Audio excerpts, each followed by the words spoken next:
जय श्री गणेशाय नमः। नमस्कार दोस्तों, आपका बहुत स्वागत है हमारे YouTube चैनल धर्म मुक्ति में। आज की इस वीडियो में हम जानेंगे हरितालिका व्रत की कथा सुनेंगे एवं इस व्रत के नियम क्या हैं यह भी जानेंगे। तो चलिए वीडियो की शुरुआत करते हैं। हरितालिका तीज व्रत भादो माह के शुक्ल पक्ष में तृतीया तिथि को किया जाता है। इसे कुंवारी लड़कियां मनवांछित वर की प्राप्ति के लिए करती हैं तथा विवाहित स्त्रियां सुहाग की रक्षा और सुखी वैवाहिक जीवन के लिए यह व्रत को रखती हैं। इस व्रत को करने वाली स्त्रियां माता पार्वती जी के समान ही सुखी जीवन यापन करती हैं एवं शिवलोक को प्राप्त करती हैं। चलिए इस व्रत के नियम भी जान लेते हैं। व्रत वाले दिन सुबह सूर्योदय से पहले उठें और भगवान शिव जी का स्मरण करें। फिर नित्य कर्मों से निवृत्त होकर शिवालय में जाएं, जहां पूजन और कथा सुननी हो। यदि आप कर सके तो शिव मंदिर में शिव पार्वती पूजन के लिए केले के बंधनवार और पुष्पों की माला से सुंदर मंडप तैयार करें एवं सुहागिन महिलाएं शिव पार्वती जी को बालू अथवा रेत से प्रतिमा बनाकर उसे इस मंडप में स्थापित कर पूजन करना चाहिए एवं शिव स्तोत्र का पाठ भी करना चाहिए। तो चलिए हरितालिका तीज व्रत की कथा प्रारंभ करते हैं।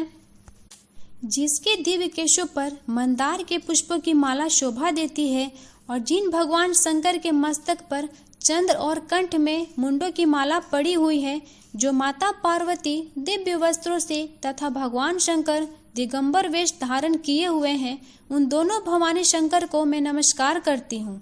कैलाश पर्वत के सुंदर शिखर पर माता पार्वती जी ने श्री महादेव जी से पूछा, हे महेश्वर, मुझसे आप वह गुप्त से गुप्त वार्ता कहिए जो सबके लिए सब धर्मों से भी सरल तथा महान फल देने वाली हो।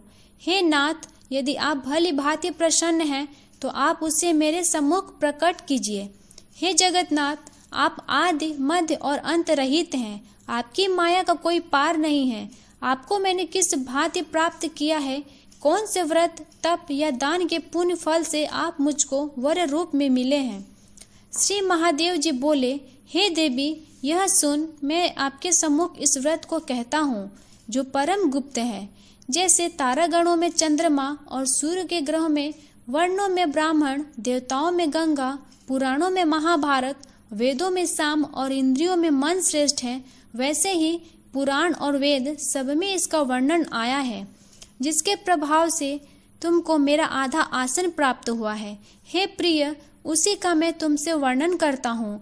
सुनो, भाद्रपद माह के शुक्ल पक्ष की हस्त नक्षत्र संयुक्त तृतीया युद्ध के इस दिन व्रत का अनुष्ठान मात्र करने से सब पापों का नाश हो जाता है।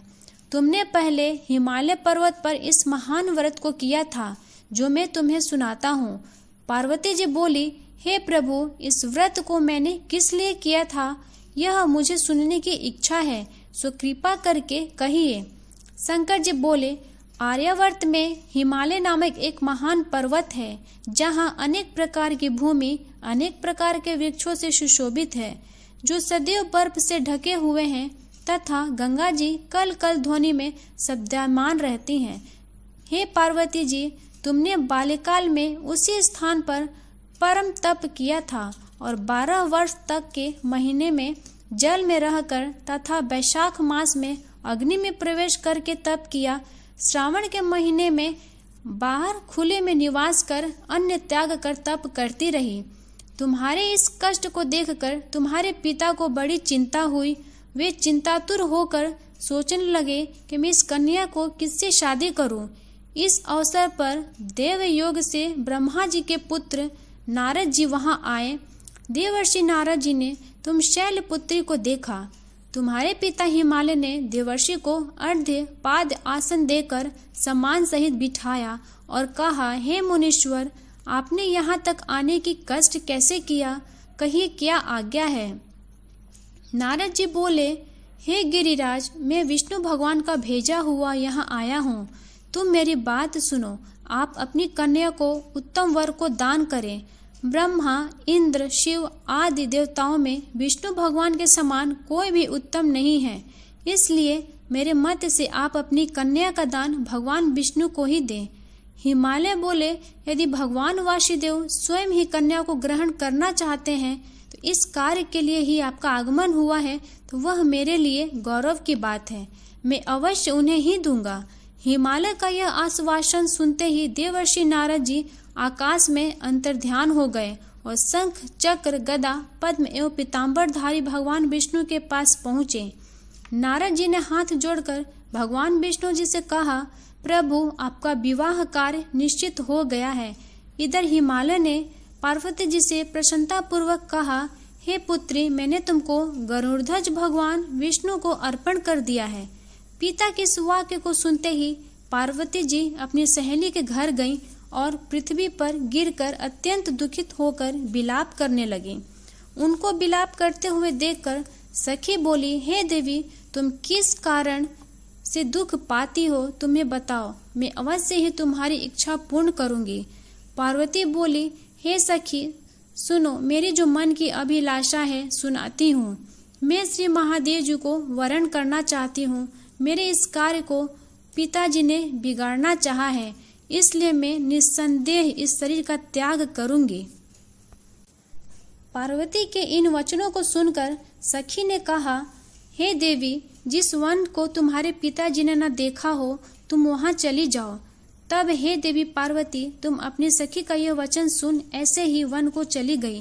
पिता हिमालय ने तुमको घर पर न पाकर सोचा होगा, मेरी पुत्री को कोई देव, दानव अथवा किन्नर हरण करके ले गया है। मैंने नारद जी को वचन दिया था कि मैं पुत्री का गरुड़ध्वज भगवान के साथ वरण करूंगा। हाय, अब यह कैसे पूरा होगा? ऐसा सोचकर वे बहुत चिंतातुर हो मूर्छित हो गए। तब सब लोग हाहाकार करते हुए दौड़े और मूर्छा दूर होने पर गिरजा जी से बोले कि हमें आप अपनी मूर्छा का कारण बताओ। हिमालय बोले, मेरे दुख का कारण यह है कि मेरी रत्न रूपी कन्या को कोई हरण करके ले गया, या सर्प डस गया, या किसी सिंह या बाघ ने मार डाला। वह न जाने कहाँ चली गई, या उसे राक्षस ने मार डाला। इस प्रकार कहकर गिरिराज दुखित होकर ऐसे कांपने लगे जैसे तीव्र वायु के चलने पर कोई वृक्ष कांपता है।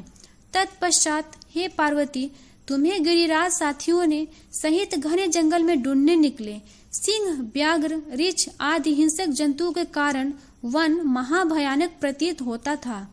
तुम भी सखी के साथ भयानक जंगल में घूमती हुई वन में एक नदी के तट पर एक गुफा में पहुंची।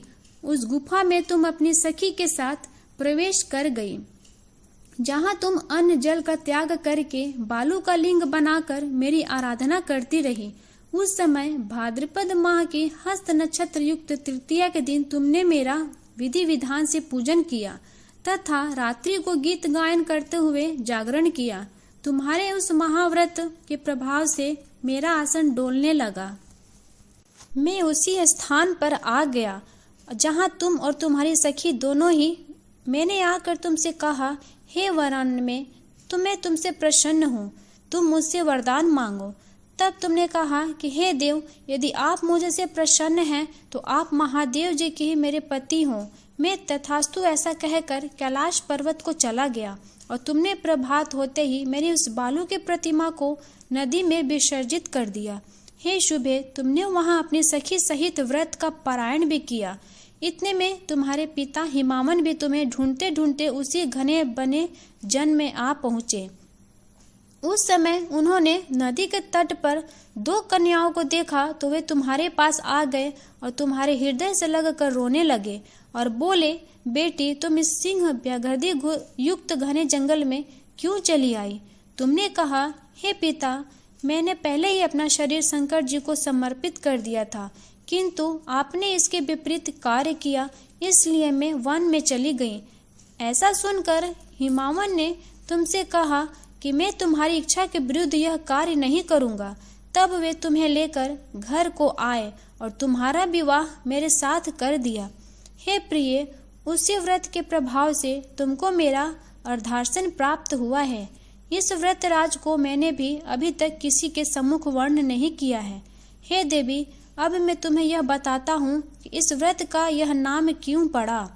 तुमको सखी हरण करके ले गई थी, इसलिए हरतालिका नाम पड़ा। पार्वती जी बोली, हे स्वामी, आपने इस व्रत राज का नाम तो बता दिया, किंतु मुझे इसकी विधि एवं फल भी बताइए। इसके करने से किस फल की प्राप्ति होती है। तब भगवान शंकर जी बोले, इस स्त्री जाति के अच्युतम व्रत की विधि सुनिए। सौभाग्य की इच्छा रखने वाली स्त्रियां इस व्रत को विधि पूर्वक करें। केले के खंभों में मंडप बनाकर उन्हें वंदनवारों से सुशोभित करें।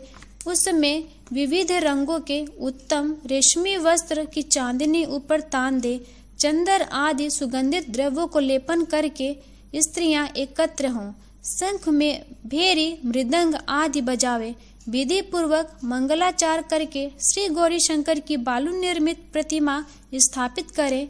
फिर भगवान शिव पार्वती जी का गंध धूप पुष्प आदि से विधि पूर्वक पूजन करें। अनेकों नैवेद्यों का भोग लगावें और रात्रि को जागरण करें। नारियल, सुपारी, जवारी, नींबू, लौंग, अनार, नारंगी आदि ऋतु फलों तथा फूलों को एकत्रित करके धूप दीप आदि से पूजन करके कहे, हे कल्याण स्वरूप शिव, हे मंगल रूप शिव, हे मंगल रूप महेश्वरी, हे शिवे, सब कामनाओं को देने वाली देवी, कल्याण रूप तुम्हें नमस्कार है। कल्याण स्वरूप माता पार्वती, हम तुम्हें नमस्कार करते हैं। भगवान शंकर जी को सदैव नमस्कार करते हैं। हे ब्रह्म रूपिणी, जगत का पालन करने वाली माँ, आपको नमस्कार है। हे सिंह वाहिनी, मैं सांसारिक भय से व्याकुल हूँ, तुम मेरी रक्षा करो। हे माहेश्वरी, मैंने इसी अभिलाषा से आपका पूजन किया है कि हे पार्वती माता, आप मेरे ऊपर प्रसन्न होकर मुझे सुख और सौभाग्य प्रदान कीजिए। इस प्रकार के शब्दों द्वारा उमा सहित शंकर जी का पूजन करें। विधि पूर्वक कथा सुनकर गौ, वस्त्र, आभूषण आदि ब्राह्मणों को दान करें। इस प्रकार से व्रत करने वालों को सब पाप नष्ट हो जाते हैं और अखंड सौभाग्य की प्राप्ति होती है। दोस्तों, आपको यह कथा कैसी लगी? अगर अच्छी लगी है तो चैनल को लाइक सब्सक्राइब करना ना भूलें। हर हर महादेव। धन्यवाद।